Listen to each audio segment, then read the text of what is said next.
My name is Hygiene, and I was once a journalist who believed politics was about power, greed, and manipulation. But what I uncovered in 2025 was far darker than any corruption scandal. It was a curse, a deal between ambitious politicians and spirits that fed on betrayal. That night, what should have been a meeting of men and women hungry for power, turned into 2 hours of horror that I can never forget. Chapter 1, Election Season in Seoul. Seoul was heavy with tension. Every street corner was filled with flashing billboards of smiling candidates. Every TV channel was drowning in debates, and behind closed doors, promises were being bought with dirty money. Rumors spread that one political party had taken a dangerous path, turning toward shamanistic rituals to guarantee victory. Some laughed it off. Others swore that mysterious black cars were spotted near abandoned temples, carrying senators and ministers into the night. I received an anonymous tip about one such gathering. If you want the truth, the email read, go to the old Chongjin Assembly Hall at midnight.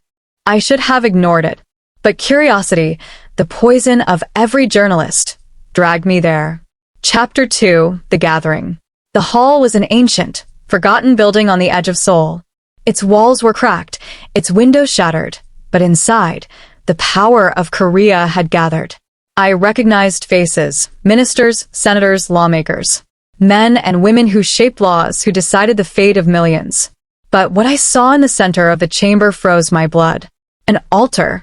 Black candles flickered, shadows stretched unnaturally, and a shaman dressed in crimson robes stood before them. A bowl filled with fresh blood sat on the altar, surrounded by scrolls written in ancient Hanja. The shaman spoke. Tonight, you bind yourselves. For 2 hours, you shall serve not your people, but the spirits who promise you eternal dominion. Fail them, and the curse will consume you. The politicians, drunk on ambition, pricked their fingers and let blood drip into the bowl. I watched from the gallery above, holding my breath, praying they wouldn't notice me. Chapter 3, The Pact Sealed. As the blood hit the bowl, the air thickened. The temperature dropped so suddenly I could see my own breath. Then the shadows began to move, separating from their owners. Faces twisted, mouths whispered words no human tongue should form. One by one, the candles extinguished until darkness swallowed the room. Then came the voice. Deep, ancient, layered with echoes. You have given us your loyalty. For 2 hours, your sins shall be revealed. Lie, and you shall bleed. Betray, and you shall burn. Kill, and you shall reign. The curse had begun. Chapter 4, Confessions of the Damned. The spirits forced them to confess their darkest secrets. Every lie was punished with pain beyond imagination. Minister Han, the calm statesman, tried to hide his guilt. His tongue blistered, blood poured from his mouth until he collapsed in a pool of crimson. Madame Choi, the Iron Woman of Parliament, admitted to poisoning her husband for political gain. Instantly, her body bent backward, spine cracking like brittle wood, her scream piercing the hall.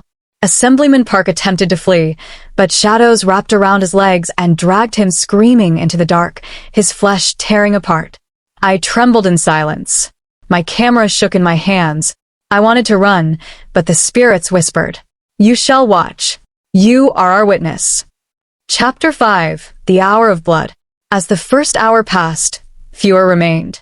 The survivors begged the shaman to end the ritual, but his body convulsed violently, foam spilling from his lips. The spirits had already consumed him, leaving behind a husk. Now the rules changed. Confessions were not enough. The spirits demanded blood. One politician had to kill another, or they would all suffer. The survivors turned on each other like rabid dogs. Knives flashed, throats were slit, and desperation filled the air. Senator Kim, a woman known for her motherly speeches, stabbed her ally in the chest, tears streaming down her face. But the spirits laughed. Betrayal was the sweetest offering. Chapter 6, The Last Survivors. By the second hour, only 4 remained. Their suits were drenched in blood, their faces pale with terror. The curse demanded one final act, complete loyalty. They were told, sacrifice one who bears no blood pact. That's when Senator Kim's eyes locked onto mine. She had seen me hiding. For a moment, I thought she would betray me, but instead, she whispered with trembling lips. Run. Chapter 7. Escape into the night. I bolted from the gallery, sprinting toward the exit. Shadows lashed at my legs, clawing at my skin, burning like frostbite. I stumbled, crawled, screamed, but somehow burst through the hall's wooden doors. Behind me, the assembly hall shook violently. Flames erupted, windows shattered, and I heard the screams of the last survivors as the roof collapsed. The cursed 2 hours were over. From the hill outside, I watched the hall burn to ashes, the night swallowing their cries. Chapter 8. The Aftermath. The news reported it as a gas explosion. Officials mourned the dead, called them martyrs of democracy. The election carried on as if nothing had happened. But I knew the truth. I had seen the pact, the curse, the spirits. And yet when I tried to write my report, the words twisted on the page. Shadows lingered in the corners of my apartment. At night, I still heard that voice. You have watched. You will speak. And through you our curse will spread.